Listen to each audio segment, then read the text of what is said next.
शिव महापुराण की कथा पुरुषोत्तम मास के इस पावन अवसर पर श्री पुरुषोत्तम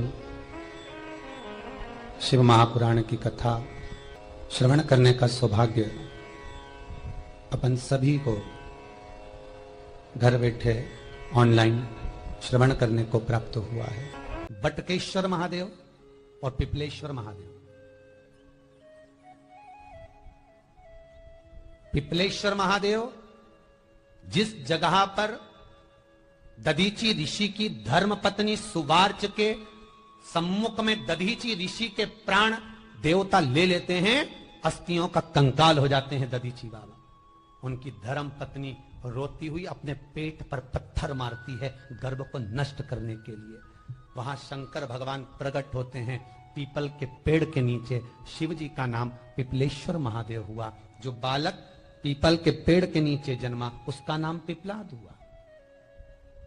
दो महादेव अपनी पुस्तिका में लिखकर रख लो, एक बटकेश्वर महादेव और एक पिपलेश्वर महादेव।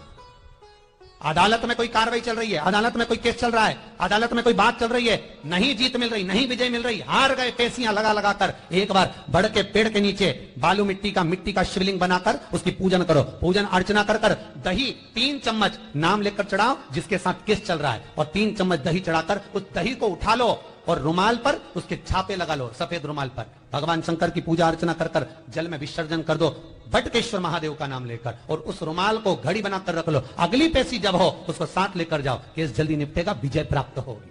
मात्र 3 सोमवार करिए बटकेश्वर का स्मरण। उसी तरह पिपलेश्वर महादेव, कितनी भी बड़ी जिंदगी में रोग हो, चाहे कैंसर जैसा हो, लीवर हो, किडनी हो, कितना भी बड़ा रोग हो, भगवान पिपलेश्वर महादेव का स्मरण करिए। पीपल के पेड़ के नीचे शंकर भगवान के शिवलिंग का निर्माण कर कर उसकी पूजन अर्चना करिए, उस पर शहद चढ़ाइए। पीपल का वृक्ष, आंवले का वृक्ष, शमी का वृक्ष, बेलपत्र का वृक्ष, ये औषधि पूर्ण है महाराज। डॉक्टर ने कह दिया डायलिसिस कराना जरूरी है, तो एक बार इस शिव महापुराण का उपाय जरूर करना। डायलिसिस कराने से पहले 5 छोटे छोटे पीपल के पत्ते लेना, शंकर जी का शिवलिंग का निर्माण पीपल के पेड़ के नीचे करना, मट्टी का पार्थिव शिवलिंग निर्माण कर कर उसकी पूजन कर कर बेलपत्री 5 चढ़ाकर 5 पीपल के पत्ते, 5 शमी के पत्ते शंकर पर चढ़ा देना। आरती पूजन करना, शमी का पत्ता बेलपत्र छोड़कर 5 पीपल के पत्ते उठा लेना। जिस व्यक्ति को डायलिसिस का बोला है उस व्यक्ति को 5 पत्ते पीस कर छान कर पिला देना। 3 दिन बाद फिर जाकर डॉक्टर को चेक करवाना, डॉक्टर डायलिसिस का मना कर देगा, लीवर किडनी अपना काम करना प्रारंभ कर देगा। पिपलेश्वर महादेव की पूजन, पीपल के पत्ते की औषधि जीवन का सुख दे जाती है। तो पिपलेश्वर महादेव सहज नहीं है महाराज। कितना विचित्र वर्णन है, प्रैक्टिकल जरूर करना। सीओर वाला महाराज कहीं झूठ तो नहीं बोल रहा, और व्हाट्सएप पे लिखकर भी भेजना करा कि नहीं करा, क्योंकि शिव महापुराण की लेखनी है। वेद व्यास जी महाराज वर्णन करे, गलत नहीं कर सकते। किसी को बहुत खून निकल रहा, बहुत एक्सीडेंट हो गया, खून पर खून निकल रहा है, उसको अगर होश है और वो होश में है तो 5 पीपल के पत्ते किसी भी वृक्ष के तोड़कर पिपलेश्वर महादेव का नाम लगकर उसको खिला दो चबा चबा कर, उसी समय खून निकलना बंद हो जाए, रक्त बंद। पिपलेश्वर महादेव का मात्र स्मरण ही सुख दे जाता है, आनंद की अनुभूति करा देता है। एक क्षण की शिव महापुराण की कथा सुनी चंचुला देवी ने, और आखिरी में आप सुनेंगे कि जो चंचुला देवी का पति मर चुका था, प्राण छूट चुके थे, चंचुला बेधव्य हो चुकी थी, शिव महापुराण विराम होते समय चंचुला का अखंड सौभाग्य हो जाता है। शिव पुराण कुंवारी कन्या श्रवण करे तो उत्तम वर प्राप्त होता है। शिव महापुराण बेधव्य नारी, विधवा नारी श्रवण करे तो अगला जन्म बेधव्य होकर नहीं जाती, अखंड सौभाग्य लेकर जाती है। सुहागवती नारी शिव महापुराण की कथा श्रवण करती है तो वह अखंड सौभाग्य लेकर जाती है। कोई पुरुष शिव महापुराण की कथा श्रवण करता है, उत्तम फल को प्राप्त करता है। मनवांचित फल की कामना को देने वाली ये 24,000 श्लोक की 7 खंड 12 स्कंद की शिव महापुराण सुख देने वाली है। जब तक शिव कृपा ना करे एक कदम भी हम चल नहीं सकते।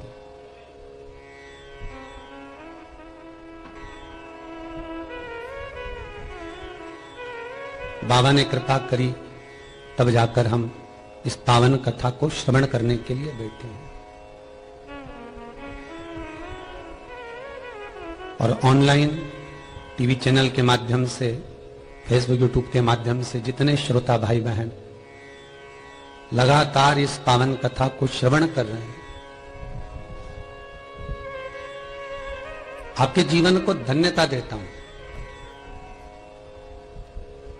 कि भगवान की अविरल भक्ति और मुक्ति का साधन ये शिव महापुराण की कथा जो जीवन का सुख देने वाली है, वो निरंतर आप सुनकर अपने जीवन को धन्य बना रहे हैं। 21,600 श्वास ये मनुष्य के शरीर से प्रतिदिन निकलती है और 21,600 श्वास का केवल एक ही स्वरूप होता है कि भगवत भजन में जीवात्मा लगे, कैसे भी रम जाए।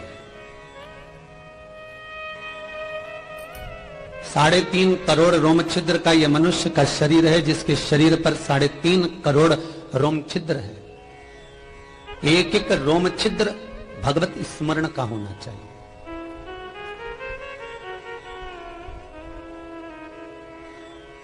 वेदव्यास जी महाराज जब श्री पाराशर बाबा के पास में पहुंचकर भगवान की अविरल भक्ति को प्राप्त करने की कथा का रसतत्व ग्रहण करते हैं, तो केवल उनकी चित्त वृत्ति में यही रहता है कि हम किसको भजें, हम किसका स्मरण करें, हम किसका नाम जाप करें, हम किसको भजें।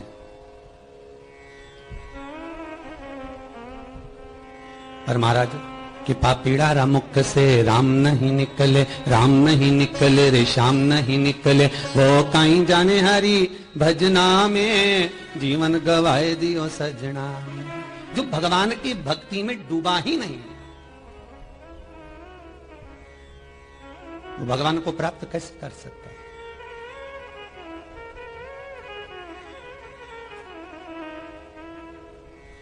चौबीस 24,000 श्लोक की ये शिव महापुराण की कथा केवल भगवान की अविरल भक्ति और मुक्ति के साधन को प्रशस्त करती है।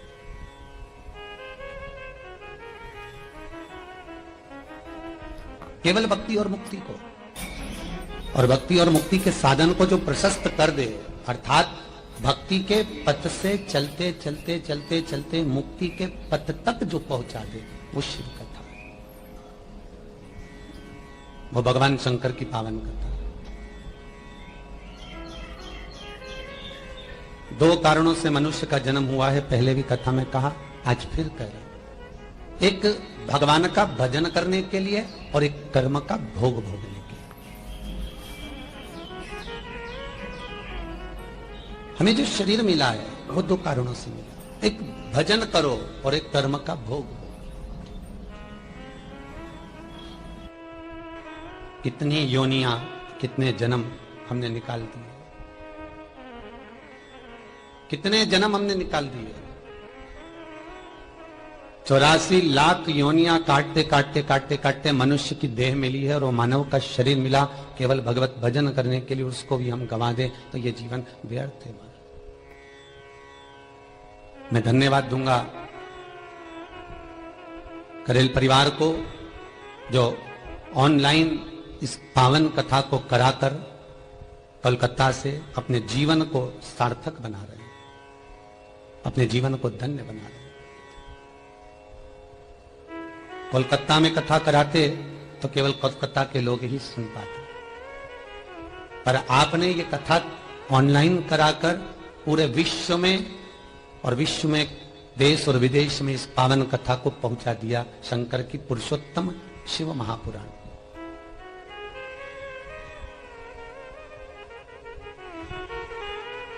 ब्रह्मा, विष्णु और शिव, इन तीनों में कोई भेद नहीं है।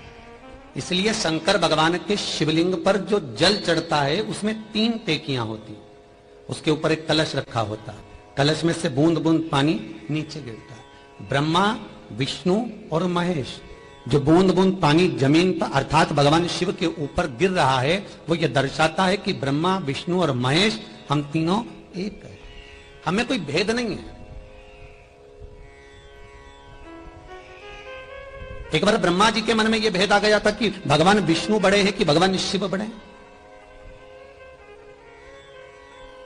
एक बार भगवान विष्णु के गण और भगवान शंकर के गण दोनों में भेद हो गया था कि शिव बड़े कि भगवान विष्णु बड़े।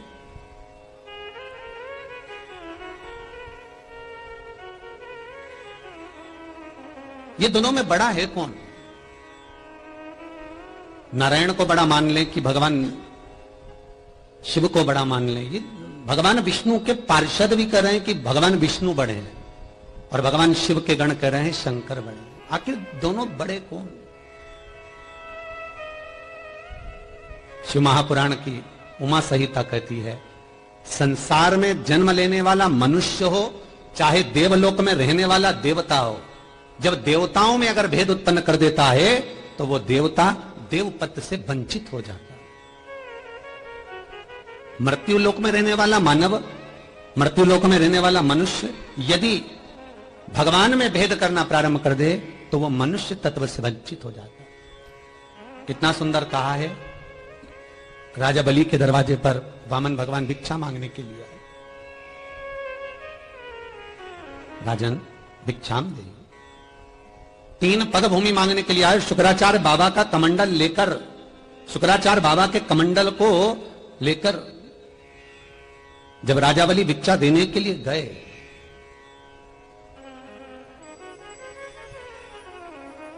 मात्र कमंडल को लेकर, और राजा बलि के सामने शुक्राचार्य जी कहते हैं तुम कमंडल लेकर कहां जा रहे हो? दरवाजे पर कोई भिक्षा मांगने आया है, ब्राह्मण का बालक है। शुक्राचार्य जी की बुद्धि ठनक गई कि ब्राह्मण का बच्चा हो चाहे बुढ़ा हो, थोड़े में तो काम चलता नहीं, और ये ब्राह्मण का बच्चा अगर 3 पग भूमि मांग रहा है तो ये ब्राह्मण का बालक नहीं होगा। जरा हमको चलकर देखने दो, हे कौन है? महाराज गए, 3 पग भूमि चाहिए हमको। शुक्राचार्य जी ने मना कर दिया राजा बलि को कि ये दरवाजे पर जो खड़ा है ये ब्राह्मण नहीं है, दरवाजे पर खड़ा हुआ ये भगवान त्रिलोकी का नाथ भगवान विष्णु है, नारायण। आप इसको 1 पग भूमि का दान मत दीजिएगा। दृष्टि में भेद हुआ, तब कुसा में से एक कुसा को निकालकर कमंडल की टोटी में डाला और शुक्राचार्य जी की एक आंख चली गई, एक आंख फूट गई, समाप्त, केवल एक ही बची है। तो पूछा शुक्राचार्य बाबा ने भगवान वामन से कि आखिर क्या कारण है कि तुमने मेरा एक नेत्र कर दिया? एक नेत्र करने का कारण क्या है? क्यों करा? किस लिए करा? शुक्राचार्य जी कहते हैं किस कारण से तुमने मेरा एक नेत्र करा है वो बताओ। वामन भगवान कहते हैं तुम्हारी दृष्टि में भेद हो गया था इसलिए तुम्हारा एक नेत्र कर दिया गया। मृत्यु लोक में आकर जो देवताओं में भेद उत्पन्न कर देता है, मृत्यु लोक में आकर जो देवताओं में एक डिस्टेंस उत्पन्न कर देता है कि ये बड़ा वो छोटा, जो भगवान में भेद कर रहा होता है, शास्त्र कहता है उसका अगला जन्म अंध का हो जाता है, नेत्रों से विहीन।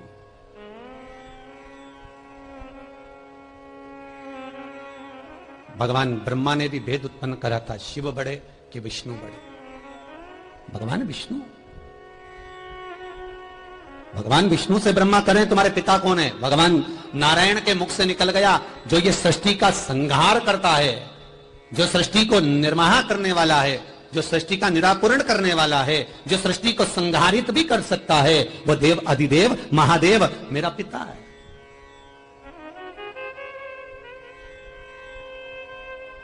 भगवान ब्रह्मा ने कहा कि मैं तो नहीं जान सकता कि आपके पिता भगवान शिव हो, शंकर। बस यही हमको जानना है। पूरी शिव महापुराण में 3य खंड पर चल रहे हैं अपन, 3रे पार्ट पर पहुंच रहे हैं। पुरुषोत्तम शिव महापुराण का यह 3रा पार्ट चल रहा है। उसमें हमको यह समझना है कि हम अंतिम समय में किसको पुकारें,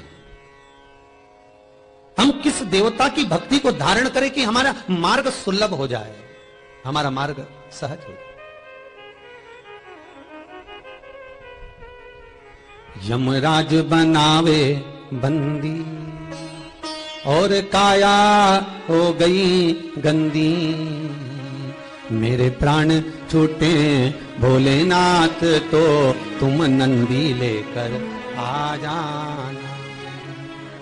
मेरी सैया छूटे भोलेनाथ तो तुम नैया लेकर आ जाना। जब आए मरण का मौका कहीं हो ना जाए धोखा। जब आए मरण का मौका कहीं हो ना जाए धोखा। मेरी सैया छूटे भोलेनाथ तो तू नैया लेकर आ जाना। इतनी कृपा जरूर करना। है विश्वनाथ, है शंभु, हे त्रिकालदर्शी। माना हम कर्म का भोग भोग रहे हैं, माना हम प्रारब्ध को भोग रहे हैं। पहले भी कथा में कहा, फिर ध्यान देना। मत बुरे कर्म कर बंदे वरना पछताएगा। भगवान की आंखों से तू बच नहीं पाएगा, तू बच नहीं पाएगा। एक कैमरा दुकान पर लगा हुआ है। करें जी, आपके यहां तो लगा होगा दुकान पर, लगा है?